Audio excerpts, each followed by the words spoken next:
Education for all channel में आप सभी का हार्दिक स्वागत है। हम कर रहे हैं अध्याय 15। इसको आज आगे बढ़ाएंगे। इसमें पढ़ेंगे वृद्धि के लिए दशाएं। शुरू करते हैं आज की क्लास। वृद्धि के लिए दशाएं। आप यह लिखने की कोशिश क्यों नहीं करते कि पौधों की वृद्धि के लिए जरूरी चीजें क्या है।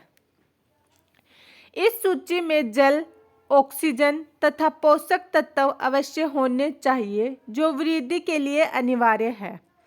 पौधों की कोशिकाएं अपने आकार में बड़ी होकर वृद्धि करती है, जिसके लिए जल की आवश्यकता होती है। इसलिए एक पादप की वृद्धि और उसका परिवर्धन उसमें पानी की स्थिति या उपलब्धता से जुड़ी है। क्या कहा है कि किसी पौधे की वृद्धि के लिए क्या क्या आवश्यक है? जल, ऑक्सीजन, पोषक तत्व। किसी पौधे की वृद्धि और परिवर्धन में किसकी उपलब्धता की जरूरी है या जुड़ी हुई है? पानी से। वृद्धि के लिए आवश्यक एंजाइमों की क्रियाशीलता के लिए जल एक माध्यम उपलब्ध कराता है। मतलब जब वृद्धि के लिए जो पानी है वो एंजाइमों की क्रियाशीलता का एक माध्यम उपलब्ध करवाता है, मतलब एक एक्टिवेटर या मेडिएटर के रूप में काम करता है। तथा ऑक्सीजन उपचायी ऊर्जा को मुक्त करने में मदद करती है। पौधों द्वारा पोषकों, स्थूल एवं सूक्ष्म आवश्यक तत्वों की आवश्यकता जीवद्रव के संश्लेषण तथा ऊर्जा के स्रोत के रूप में काम करने के लिए होती है। इसके अतिरिक्त प्रत्येक पादप जीव के लिए इष्टतम ताप परिसर होता है, जो उसकी वृद्धि के लिए अत्यंत ही अनुकूल होता है।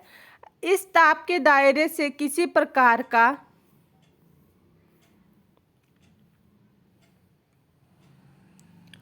विलगाव उसकी उत्तरजीविता के लिए हानिकारक हो सकता है। इसके साथ ही पर्यावरणीय संकेत जैसे कि प्रकाश एवं गुरुत्वाकर्षण भी वृद्धि की कुछ अवस्थाओं या चरणों को प्रभावित करता है।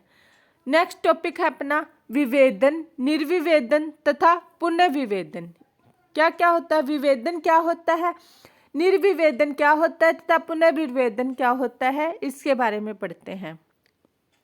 मूल शिखार्ग विभोजक क्या होता है? मूल शिखार्ग विभोजक जो जड़ है उसके सबसे ऊपरी हिस्सा जहाँ पर विभाजनशील ऊतक प्रेजेंट होते हैं, विभाजन करने वाली कोशिकाएं उपस्थित होती हैं।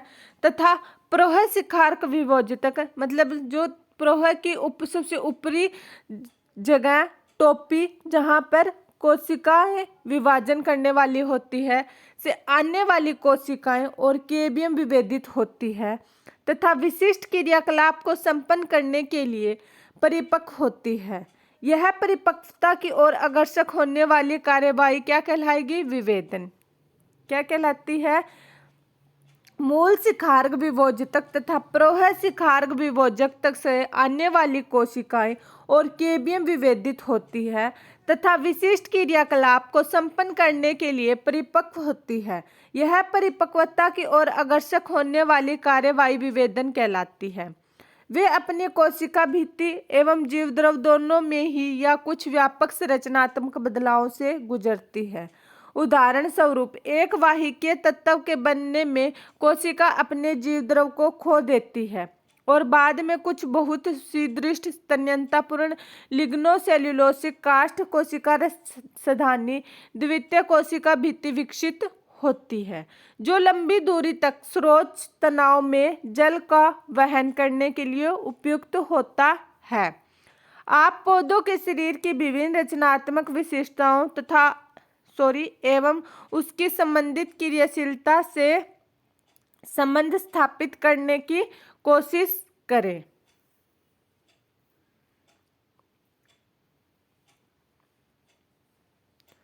पौधे अन्य रोचक तथ्य दिखाते हैं। जीवित विभेदित कोशिकाएं कुछ खास परिस्थितियों में विभाजन की क्षमता पुनः प्राप्त कर सकती है। क्या कहा गया है? जीवित विभेदित कोशिकाएं हैं कुछ खास परिस्थितियों में विभाजन की क्षमता पुनः प्राप्त कर सकती है। उसे क्या कहेंगे? निर्विभेदन। क्या बोलेंगे उसे? निर्विभेदन। उदाहरण के तौर पर अंतरापूलीय वाहिकी केबियम एवं कोर्क केबियम। इसमें किसका एग्जाम्पल लिया है? अंतरापूलीय वाहिकी केबियम और कोर्क केबियम का। निर्विभेदित कोशिकाएं ऊतकों के द्वारा उत्पादित कोशिका बाद में फिर से विभाजन की क्षमता खो देती है ताकि विशिष्ट कार्यों को संपादित किया जा सके, अर्थात पुनः विभेदित हो जाती है। क्या है? जो निर्विभेदित कोशिकाएं हैं वो फिर से अपने विभाजन की कोशिकाएं खो देती है या फिर क्षमता खो देती है ताकि विशिष्ट कार्यों को संपादित किया जा सके, अर्थात पुनर्विभेदित हो जाती है। एक काष्ठीय द्विबीजपत्री पादप कुछ ऊतकों की सूची बनाएं जो पुनर्विभेदन के उत्पाद हों। आप अर्बुद को कैसे वर्णन करेंगे? आप उस मृदुतक कोशिका को जिसे प्रयोगशाला के नियंत्रित क्षेत्र में पादप ऊतक संवर्धन के दौरान विभाजित किया जा रहा है उसे क्या कहेंगे? आगे है अनुभाग 15.1.1 को याद कीजिए। हमने बताया कि पौधों में वृद्धि उन्मुक्त होती है, अर्थात यह परिमित या अपरिमित हो सकता है। अब हम कह सकते हैं कि पादप में विभेदन भी उन्मुक्त होता है, क्योंकि ठीक उसी विभोजक से पैदा हुए ऊतक कोशिकाएं परिपक्व होने पर भिन्न संरचनाएं तैयार करती है। कोशिका ऊतक की परिपक्वता के समय अंतिम संरचना कोशिका के आंतरिक स्थान पर निर्भर करता है।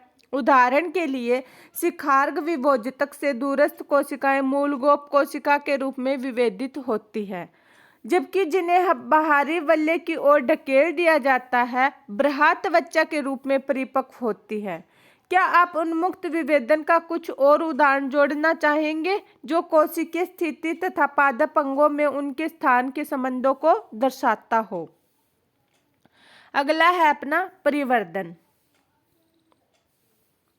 परिवर्तन वह शब्द है जिसके अंतर्गत एक जीव के जीवन चक्र में आने वाले सारे बदलाव शामिल हैं। क्या कहा गया है कि परिवर्तन वह शब्द है जिसके अंतर्गत एक जीव के जीवन चक्र में आने वाले सारे बदलाव शामिल है जो बीजांकुरण एवं जरावस्था के बीच आते हैं। चित्र 15.8 या 15.8 में उच्च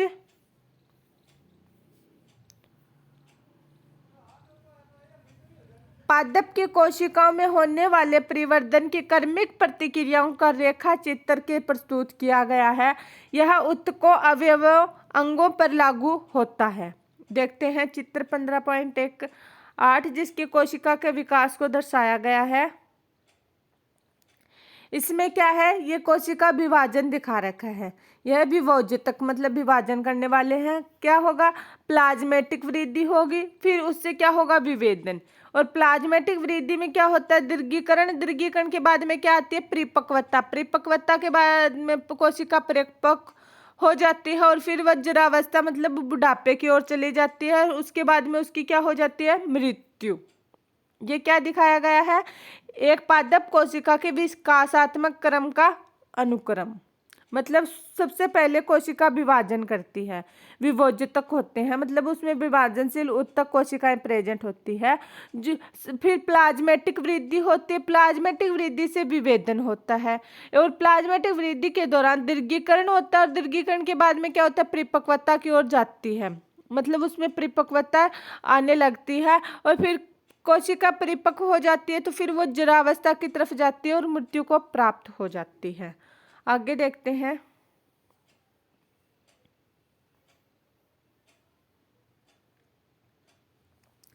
पौधे पर्यावरण के प्रभाव के कारण या जीवन के विभिन्न चरणों में भिन्न पथों का अनुसरण करते हैं ताकि विभिन्न तरह की संरचनाओं का गठन कर सके। इस क्षमता को प्लास्टिसिटी कहते हैं। क्या कहेंगे? प्लास्टिसिटी।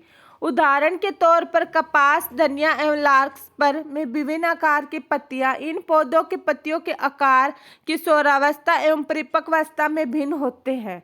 दूसरी तरफ बटरकप में पत्तियों का आकार वायवीय भागों में अलग होता है। 15.9 में दिखाया गया है।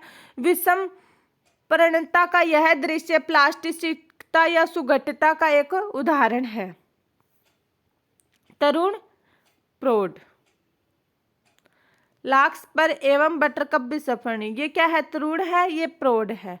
पार्थिववास दिखाया गया है, जलीयवास का दिखाया गया है इनकी पत्तियों का रूप। आगे